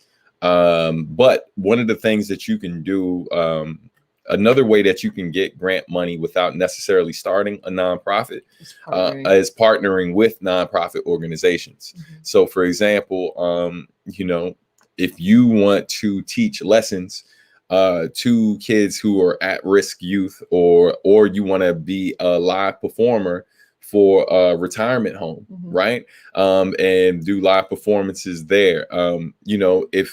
If there's an organization operating out of like in this particular space that is operating as a nonprofit, then they're eligible for certain grants. So if you discover a grant that you think might be a good fit for you, however, you don't have a nonprofit, if you have relationships with nonprofits, you could check to see if they're interested in applying to go for that grant. And then what you can do is create something called an MOU or some type of contract or agreement that states that you're going to provide them the information necessary to kind of cover the info about what the services are that you're going to offer. And they're going to apply for that grant on the behalf of both their organization and you, right? Like y'all are partnering together. So your name might not be physically written in that grant, but at least you have this agreement now so that when they receive those funds, they can bring you in as a partner to teach those classes through their organization. Yeah.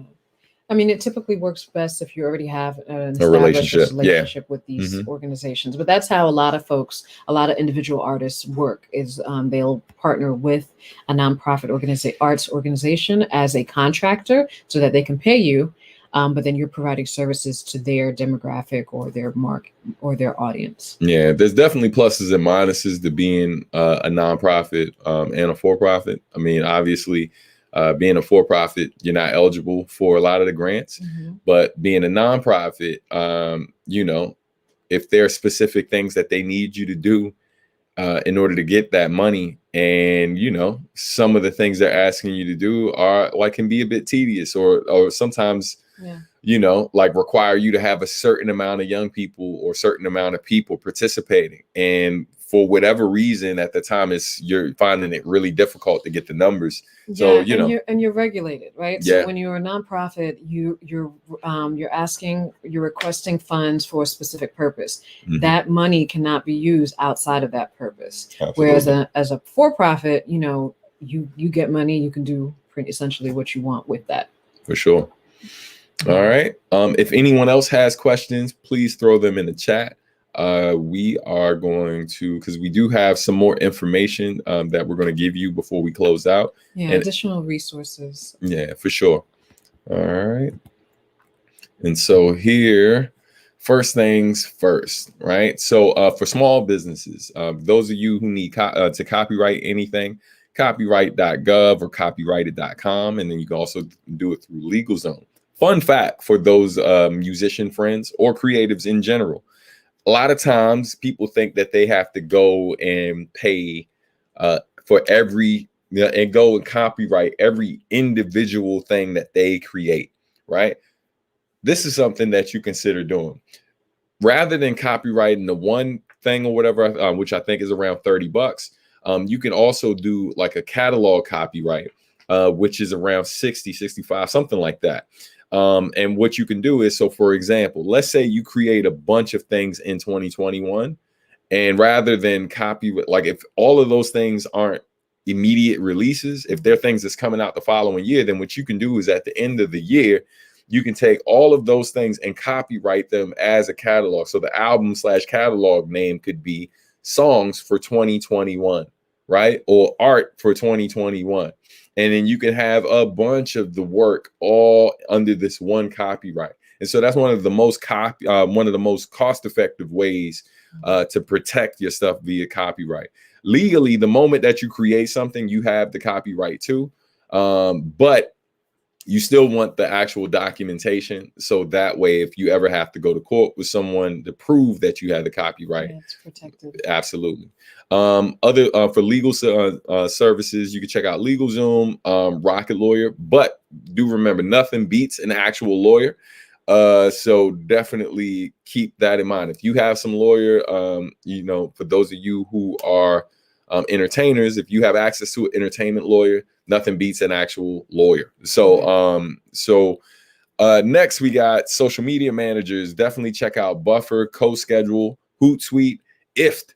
One of my favorites. IF stands for If This Then That.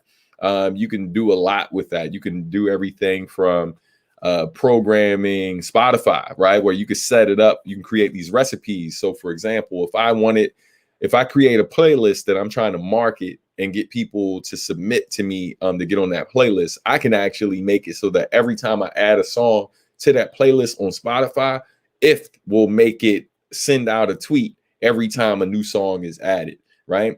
And then, for example, if you follow me on social media, you'll see me say peace, world, and good morning every day. That's something that I created on IF, the recipe that automatically does that every day. So definitely check that out. Social Sprout is another one. TweetDeck is free 99. It's Twitter on steroids, but it only manages Twitter. And the last thing that I mentioned in the beginning, but forgot to add in here, is Facebook Creator Studio. So definitely remember Facebook Creator Studio. We got to remember to add that in here, but that's a great tool as well. Along with Canva, which was also mentioned to our partners. Shout out to Creative Suitland. Yeah, shout out to Creative Suitland, We who's our appreciate partner them. with this. For those of you that don't know, Creative Suitland is an arts organization based in the DMV area, specifically Suitland, Maryland. So please be sure to look them up. They have some fantastic programs on the forefront, and so we are so happy to be a partner, an artist partner with them. Absolutely. Steph just asked that she just stated that she's currently looking for an accountant to help her with her business tax return. Do we have any recommendations? We wish, Steph, because we've actually been looking for an accountant as well for the exact same reason. But yeah, a lot of folks are swamped right now, so folks aren't necessarily getting back.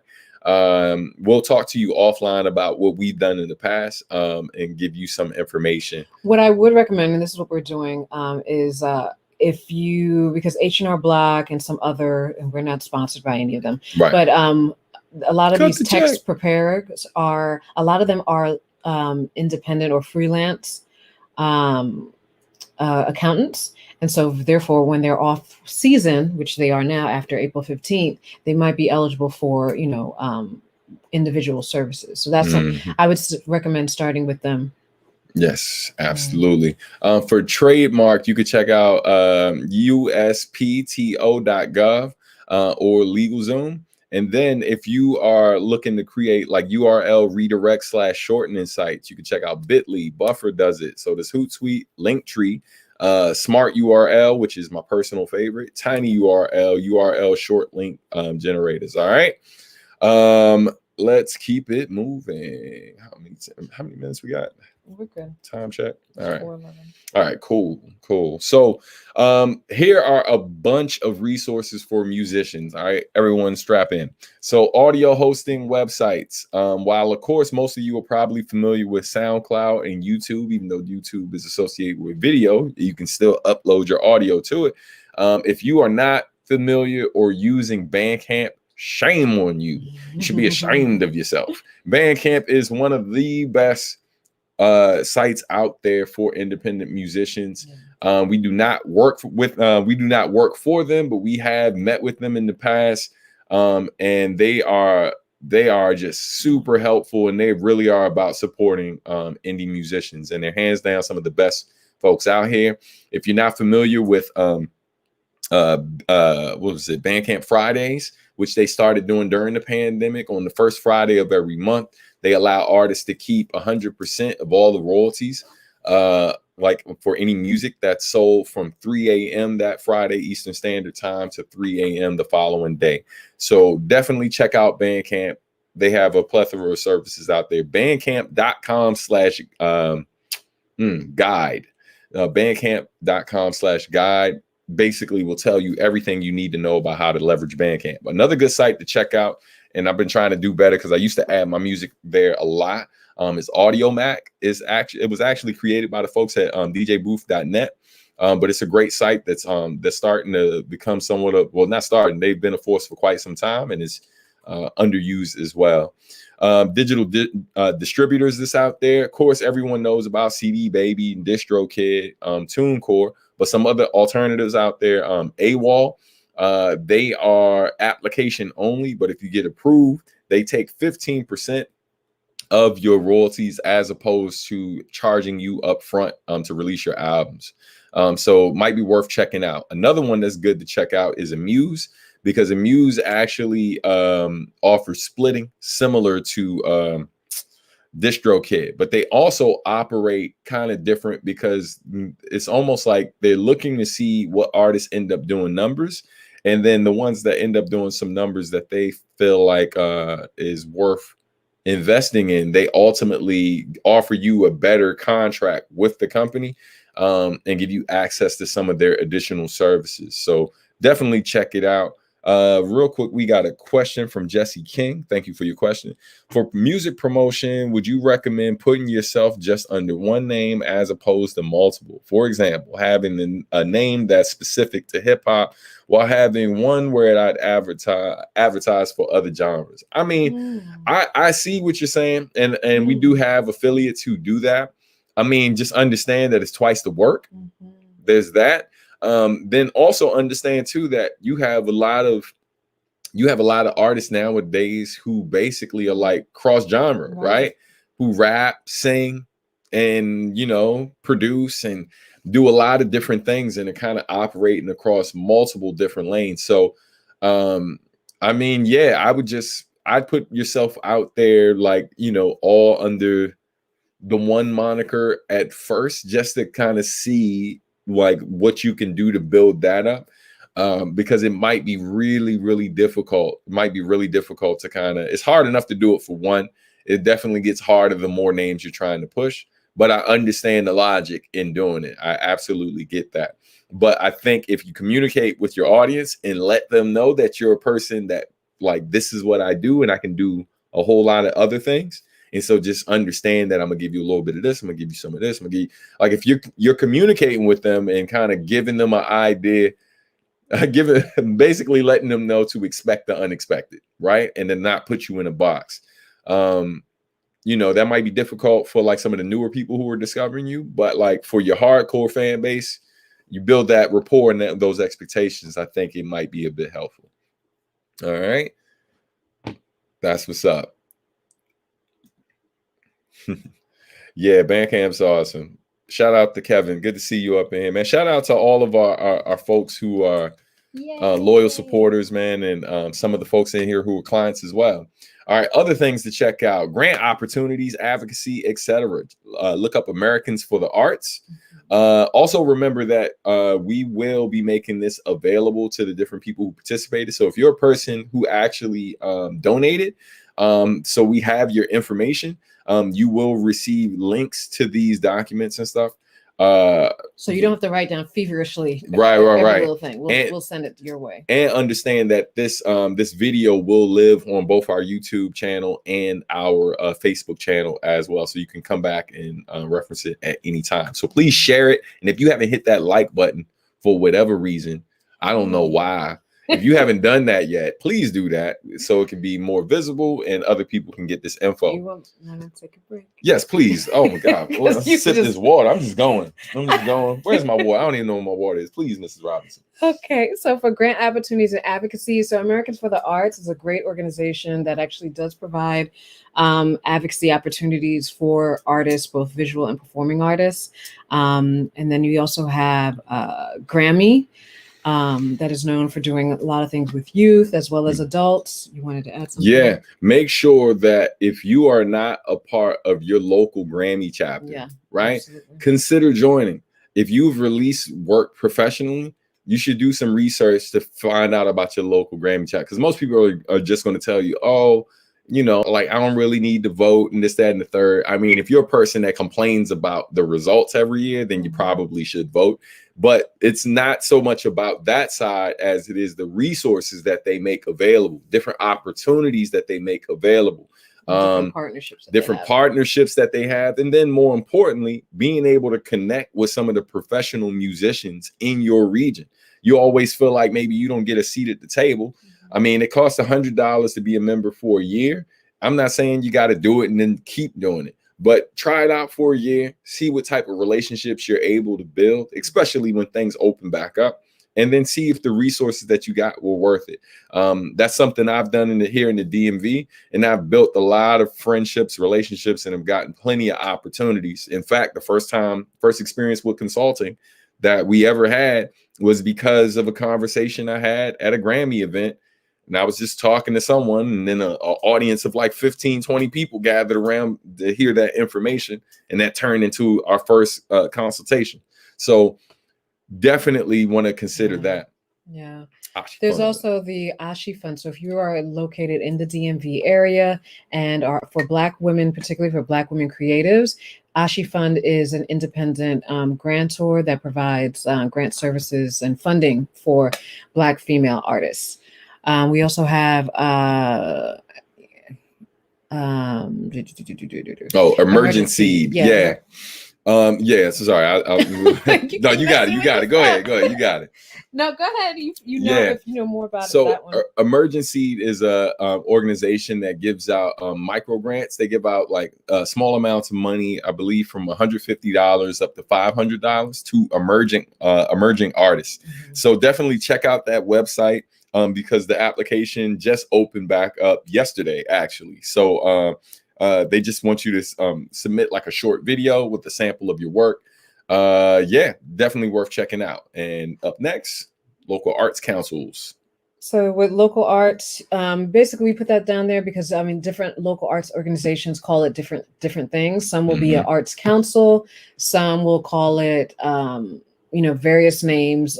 You basically want to make sure you do a Google search and find out for your area specifically. Start with local level for your city, then your county, and then also for your state, to find out what are the various organizations that provide funding for the arts.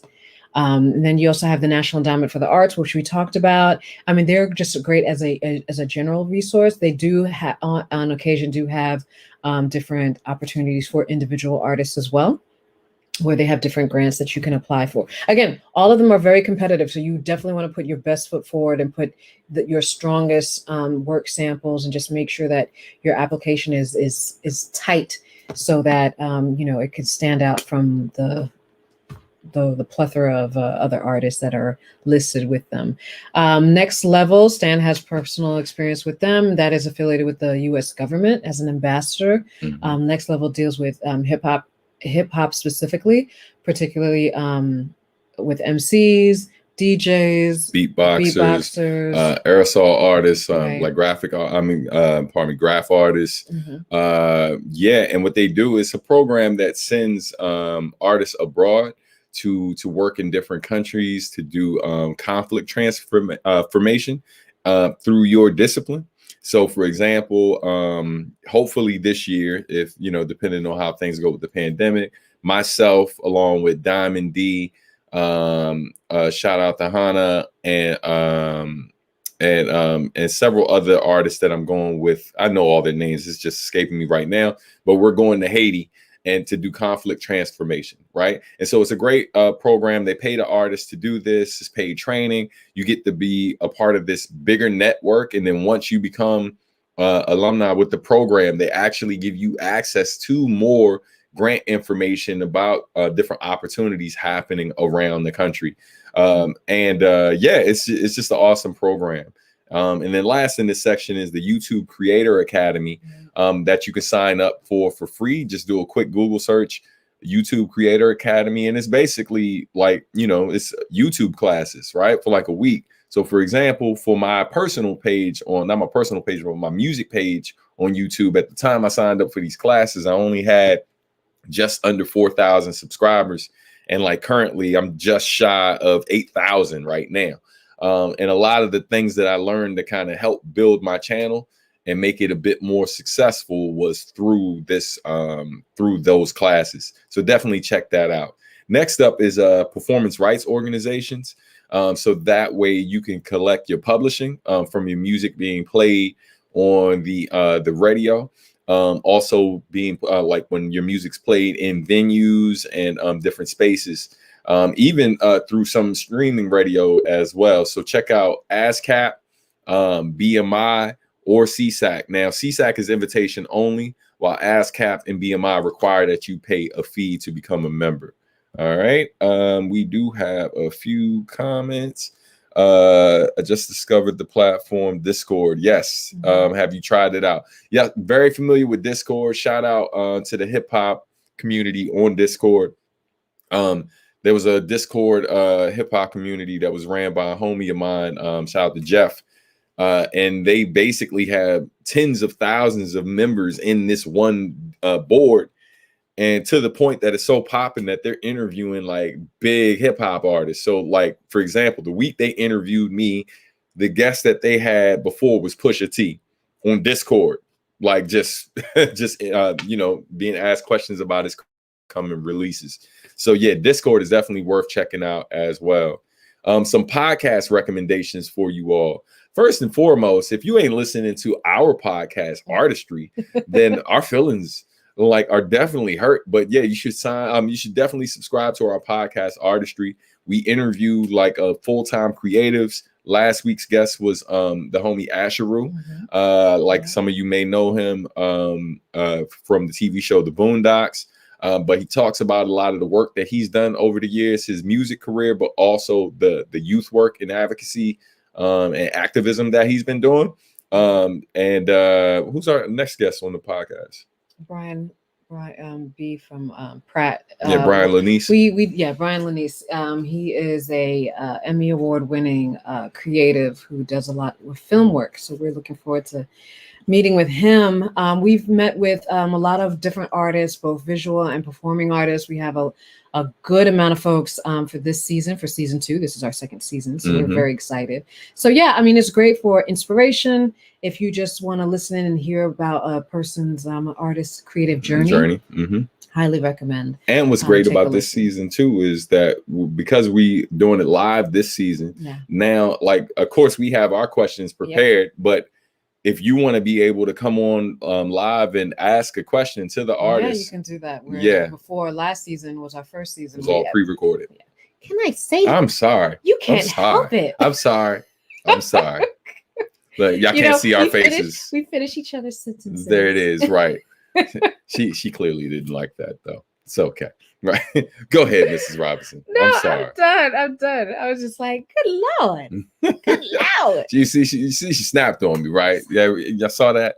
So anyway, other recommendations, check out the podcast, The Savvy Musician. And then another one that you can check out through CD Baby is DIY Musician. Now for royalty financing, right? So for those of you who are actually making money from your music, but are looking to get loans based on your royalties, you should check out PayPal Working Capital. So for example, if you're selling music on Bandcamp is paying you through PayPal. If you're streaming music on DistroKid is paying you through PayPal. And then, that being said, if you're doing a certain amount of numbers, if you look up PayPal Working Capital, what they do is within 20 minutes, you can apply for a small loan. And rather than charging you interest, what they do is just charge you a upfront fee. And it's based on whether or not you decide to pay back 10% or 30% of your future sales. Like you pull 10 to 30% of your future sales to pay back the loan. And you have that option. If you do 10% of your future sales, then it's going to be a larger fee. If you do 30%, then it'll be a smaller fee. So for example, if you were to borrow like $6,000, your fee would probably be just over or right under $1,000, right? So you borrow 6, you pay back 7, right? And you never have to make payments as long as you hit a certain amount within a 90-day period. And what they do is every time a future sale comes in, they take a small portion of that to go toward paying back the joint. We've been using it for quite some time.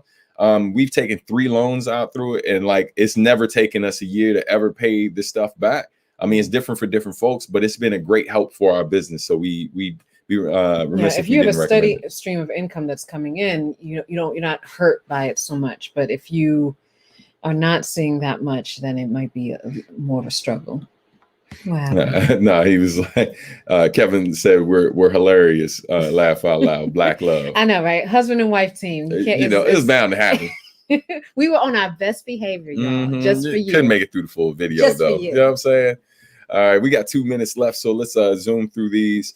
Also, there's another site for royalty financing called Sound Royalties, but you have to make at least $5,000 a year from your digital distributor in order to qualify through Sound Royalties. Video hosting websites, most of y'all are familiar with Vimeo and YouTube. Last helpful things in the music section. AMP Playbook, definitely check that out if you're interested in getting more analytics and leveraging Pandora a bit more. Apple Music for artists is okay, but it ain't messing with Bandcamp for artists. Definitely worth checking out. Musician reports. .com is another site to check out. Next Big Sound is a great place to get analytics from everything from your tweets, Pandora, to even Wikipedia, if you have a Wikipedia page. Songkick is great for registering your live events. Sound Exchange, if you want to make sure you're getting paid for your music being played on satellite radio, like if NPR is playing your stuff or something like that, you want to make sure that you're registered for Sound Exchange. Song Stats is a site that I just got hip to. Shout out to Dementia. What that allows you to do is $10 a month or 10 euros a month, actually. What they do is they notify you on how well your music is performing globally, like on every streaming platform. So definitely check that out. It'll tell you when your music's added to playlists. It'll on everything from Deezer to Spotify, etc. And the last is Spotify for artists. All right. If you got questions, just throw them in the chat and we'll keep it moving. And next up, artist resources. So for visual artists, I know we're pressed on time. So a lot of it is redundant from what we had before. But for business of art, you have these listings that pretty much provide you as resources and to-do lists and basically, how-tos. For freelance services, as we mentioned before, Fiverr is a great resource. There's also Upwork, Freelancer. So a lot of them are very similar. Fiverr, of course, is one of the most popular ones. Grant opportunities, advocacy, as we mentioned before, same as with music, was, American for the Arts. National Endowment. All the same folks. Online portfolio websites, for those of you that don't know about this already, you have Behance or Flickr, particularly if you're a photographer. Squarespace, which is a great resource for a website as well as a great place to have your for a website as well as your portfolio. For loans, again, PayPal Working Capital or Square Capital. To sell your art online, great resources are Amazon, Blurb, eBay, Etsy, Printful. If you want to have like merchandise, if you want to have your artwork printed on either garments or cups, mugs, notebooks, whatever. And they do framed art as well. Exactly. If you want to create fabric prints, you also have Spoonflower as another one in Zazzle. Visual video editing, and there's tons more, but this is just a sampling. For visual video and editing, there's 8-Bit. Adobe Spark is a great resource. We use it pretty much daily. There's also PhotoGrid, which is free and or paid. You can have a paid subscription if you want. Pixlr, Prisma. So yeah, definitely. There's a plethora of resources available to you all. For those that are freelance who are looking there still are some resources for COVID-19 relief. This is a hyperlink. Again, we'll be sharing that with you as a digital so you can access that. But yeah, there still are some programs left, or at least to learn more about different programs for those who are affected by COVID, if you're a freelance artist. And then as far as for us as a company, we mentioned earlier on, but if you are in need of services regarding audio engineering, brand development, consulting services, crowdfunding, graphic design, grant writing, fashion design, music production, social media, video production, web design, and workshops. We are here. We do it all. So we would love to talk with you more if you have additional questions or have concerns or would like to hire us to help you out with your upcoming project. We'd definitely be happy to talk with you. And to be clear, it's not so much that we do a lot. It's not so much that we do it all. What we've been doing is partnering with other creatives. Sometimes, you know how it goes. Sometimes creatives are struggling to get certain opportunities because they don't have the network. We, on the other hand, we've built a pretty solid network and oftentimes are getting hit up to do certain things, but we don't always have the time. Right. So what we've started doing is partnering up with certain creatives. And when certain work comes our way, whatever we can't handle ourselves, we pass on to certain people on the team that we've started to build to create other opportunities for them. And we do all these things. We also outsource as well. Absolutely. When we don't have the time. And what I'm going to do is I'm going to share a link with you all so you have access to our case study for 2020. So rather than keep telling you why we're great, I'm going to make sure you get this link so you can see what our clients had to say and see how some of them performed in 2020. So The link is coming up right about. And while he works on that, we will be sending you also, in addition to the link to seeing this actual presentation, we also will be sending you an exit survey so that you can just provide us with feedback, and we won't be offended. I know, you could be honest with us. We got thick skin. We got thick skin. So we would love for you to complete that. It's a short survey. If you can complete that and submit that to us so that we can, continue to provide services like this and be better. So we appreciate if you can complete that as well. Right. But that's it, folks. We did it. Breathe. I know it's a lot. It's a lot of information. It's some of it might have gone over your head, but again, you can refer back to it. If you have additional questions, definitely feel free to email us, contact us, or contact our partners with Creative Suitland as well. Yeah, and thank you so much to Creative Suitland for the opportunity. Yay! Always a pleasure working with them. They've been great from day one. And shout out to everyone who came through. We appreciate y'all so much. Do yourselves a favor and if you want, you can throw your social media info in the chat. Not just for us, but for the other folks who are here. Start expanding your network by looking at some of these folks here. Because if you're showing up to stuff like this, you're on the right track. Because if you notice, a lot of times when these type of things pop up, like there's not as many people there as it should be. And a lot of times people are missing great information. And so if you're here right now, you're doing something right. And we appreciate you for trusting us. And also keep us abreast of your success. We'd love to hear if you found any of this information helpful. We brag on our friends. Yes. And if you found any of this information helpful and you let us know how it worked out for you. What resources did you end up using that you found most helpful and are working and utilizing it on your daily? So definitely let us know how that worked out for you. All right. And that's it, everybody. You all have a great rest of your weekend. Yay. Be safe out here. And thanks for tuning in. All right. And if you haven't done it already, please consider subscribing to our channel. That way you can not just catch videos like this in the future. And if you're on Facebook, you can just like the channel. But like this video, like and subscribe to our channel, and stay tuned for more content. All right. Y'all have a good one. Take care. Peace.